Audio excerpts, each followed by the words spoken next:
Senator مصدق مسعود صاحب جی.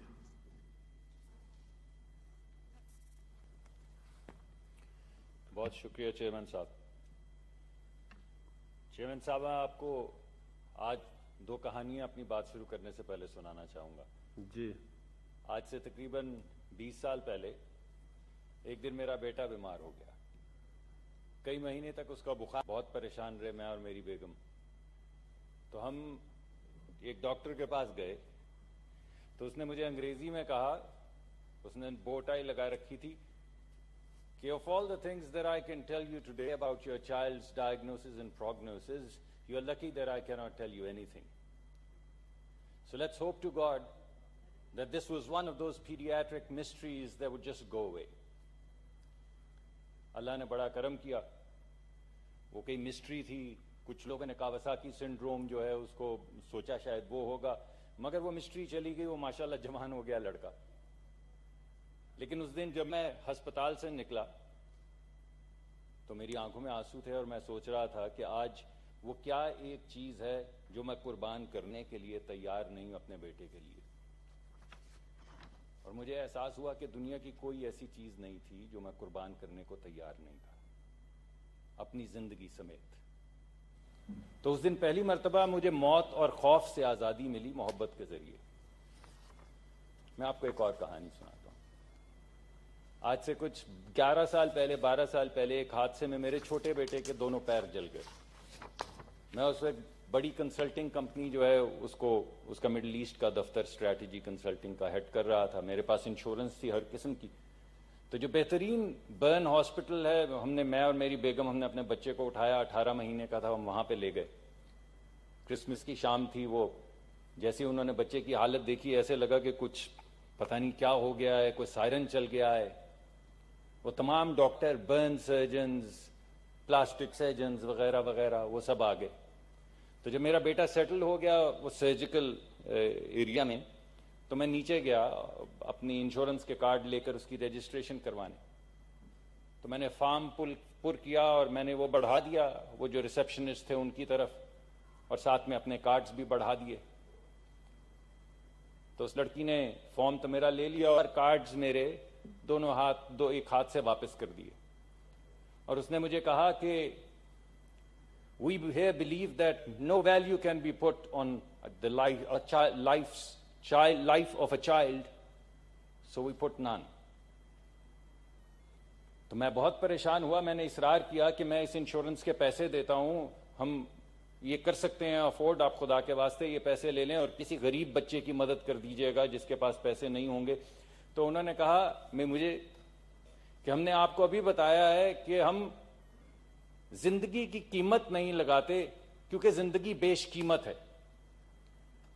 اور ہمارے پاس بہت سے مخیر حضرات ہیں جو اس ہسپتال کو $30 ملین سے چلاتے ہیں. ہمیں کسی کے پیسے کی ضرورت نہیں. دنیا میں کسی بھی جگہ سے کوئی بھی برن وکٹم آئے گا تو ہم اس کو ٹریٹ کریں گے، آپ اپنی یہ لے جائیے. جب میں نے اصرار کیا تو انہوں نے کہا کہ doctor if you want to serve and pay back, go do public service or work for a charity. تو آج جو میں آپ کے سامنے کھڑا ہوں اس کی ایک بڑی وجہ وہ پے بیک ہے. تو آج یہ دونوں چیزیں میں آپ کے سامنے لے کر حاضر ہوا ہوں.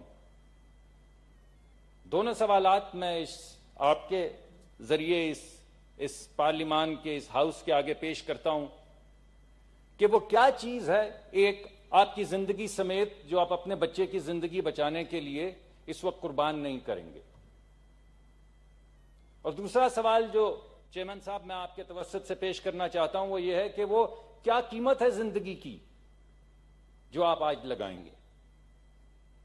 اور میں سوچتا ہوں یہ وہ ڈاکٹر کی چاہے ایمبولنس ہو جو 3-4، اس کی بیگم ہو جس کی آنکھوں میں آنسو، جو 3-4 گھنٹے ڈھونڈتی رہی وینٹیلیٹر، ایک ہسپتال دوسرا ہسپتال تیسرا ہسپتال، وہ بھی یہی کہتی ہوگی کہ مجھ سے کچھ لے لو آج مگر میرے خامند کو بچا لو.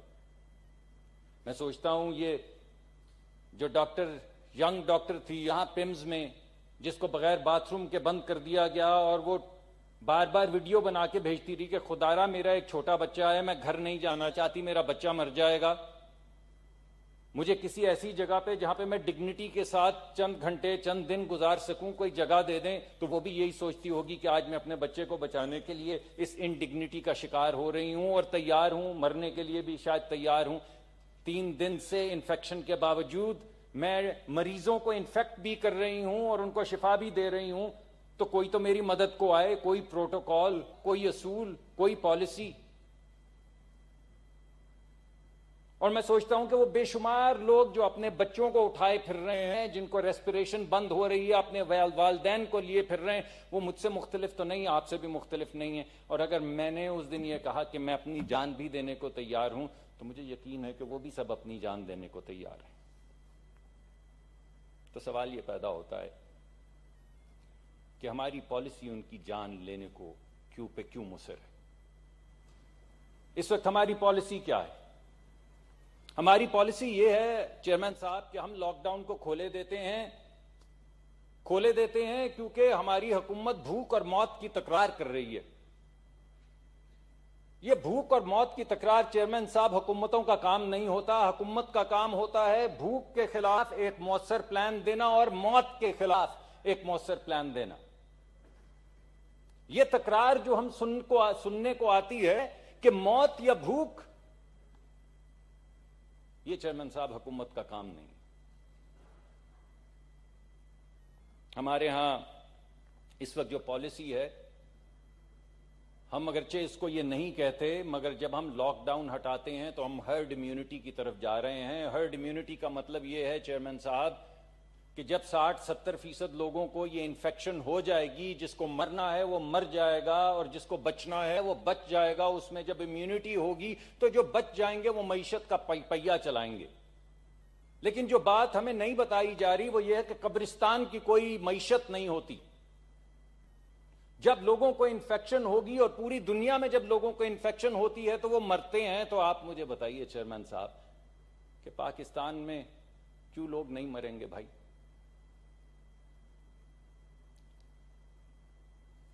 تو میں یہ چاہتا ہوں کہ ہم آج حکومت کا ہاتھ مضبوط کریں۔ میں یہ سمجھتا ہوں کہ یہ بہت مشکل وقت ہے اور جس چیز کو ہم یکجہتی کہہ رہے ہیں اس کی بہت زیادہ ضرورت ہے۔ ہمارے ہاں چیئرمین صاحب ہر 7 سے 10 دن میں اموات جو ہیں وہ دگنی ہو رہی ہیں حکومت کے اعداد و شمار کے مطابق۔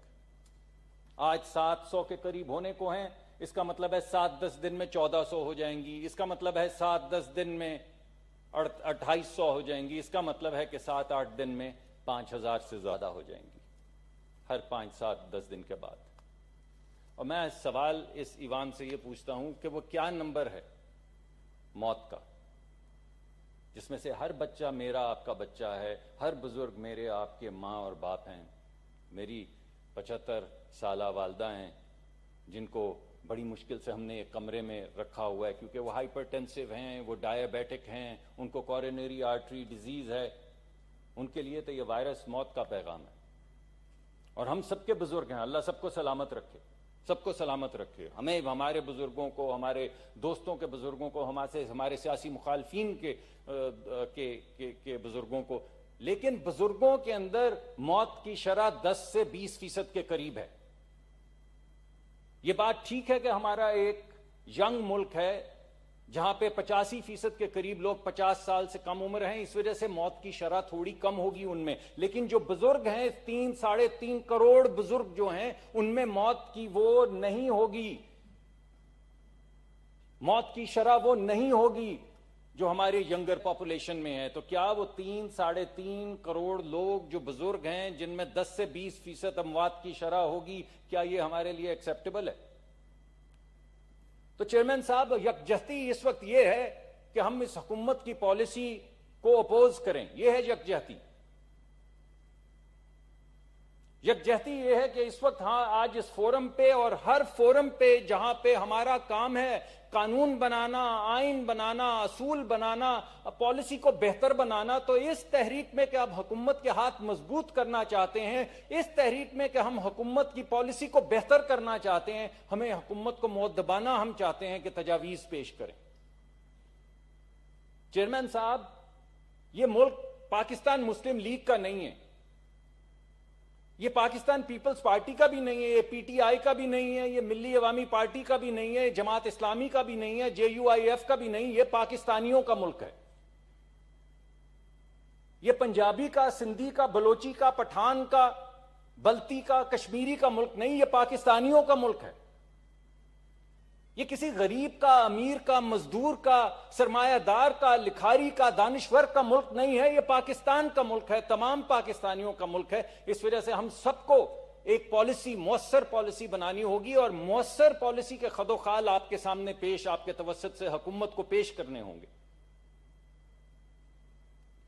جو ریکمنڈیشنز ہم پیش کرنا چاہتے ہیں، مؤثر ریکمنڈیشن، اسپیسیفک ریکمنڈیشنز، وہ یہ ہیں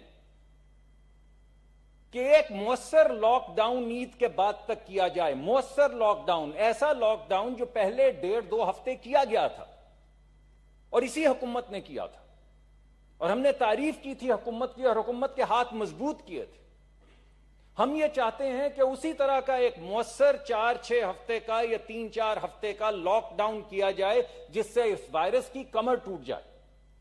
پوری دنیا میں چیئرمین صاحب کسی بھی جگہ پہ 6 سے 8 ہفتے کے لاک ڈاؤن کے بعد اس وائرس کی کمر ٹوٹ گئی ہے، اس کی شرح گر گئی ہے، پھر انہوں نے لاک ڈاؤن نرم کرنے شروع کیے، چاہے وہ اٹلی ہو، اسپین ہو، فرانس ہو، برطانیہ ہو، کوئی دنیا کا ملک ہو، چین ہو، سنگاپور ہو، جن ممالک کی ایگزامپلز آپ نے دی ہیں، ہر جگہ پہ وائرس کی پہلے کمر توڑی گئی ہے اور پھر لاک ڈاؤن نرم کیا گیا ہے۔ یہ کیسے ہو سکتا ہے کہ جب ہم نے مؤثر لاک ڈاؤن کیا تو 1 شخص مر رہا تھا، جب کھولا تو 30 مر رہے تھے؟ یہ کیسے ہو سکتا ہے کہ جس دن ہم نے لاک ڈاؤن مؤثر کیا اس دن صرف 20 اشخاص کی تشخیص روز ہو رہی تھی، اور جس دن کھولا اس دن 700 سے لے کر اب 1400-1500 ہو گئے ہیں؟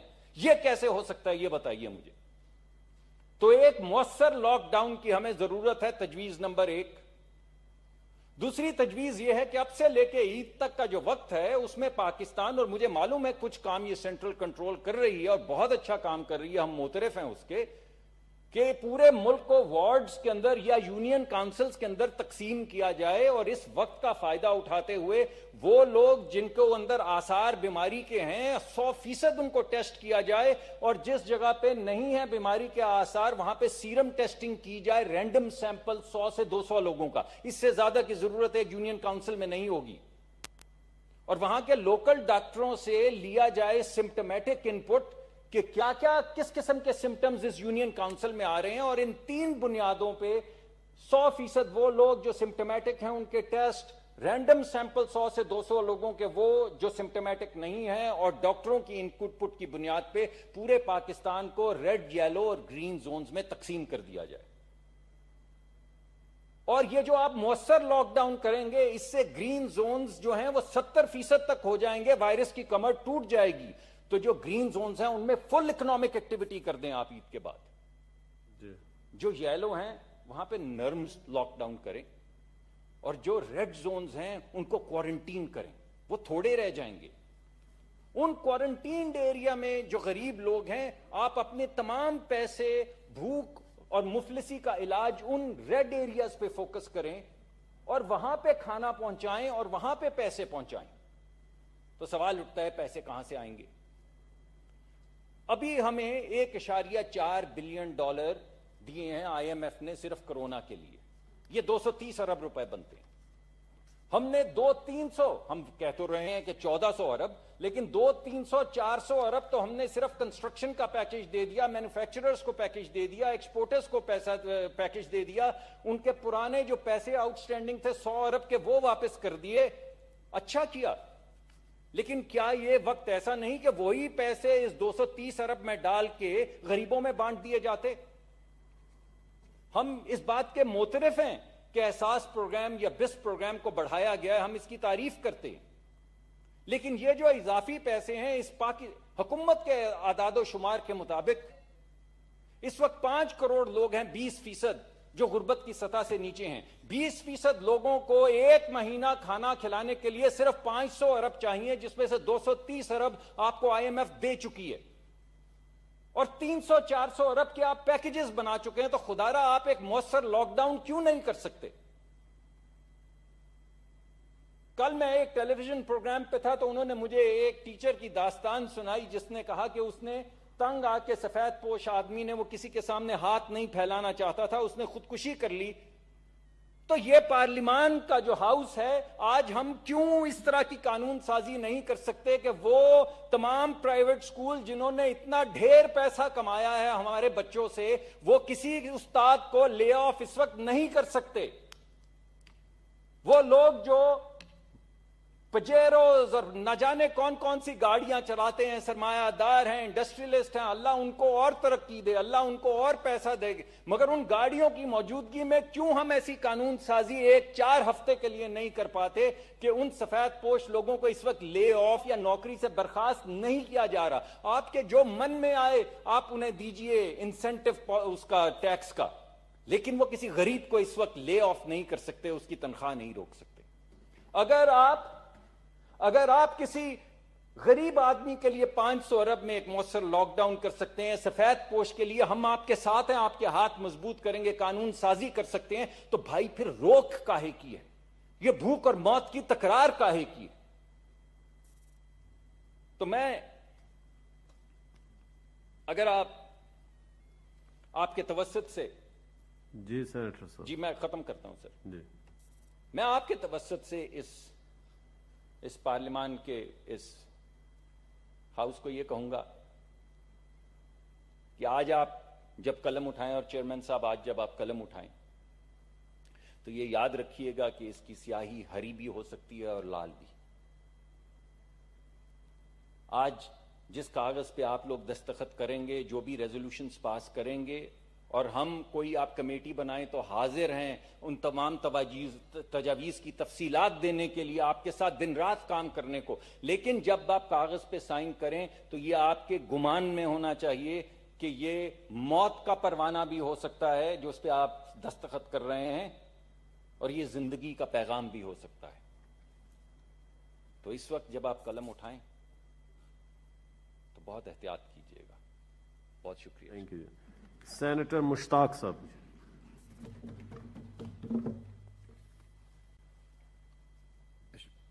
الحمد للہ رب العالمین والعاقبۃ للمتقین. اعوذ باللہ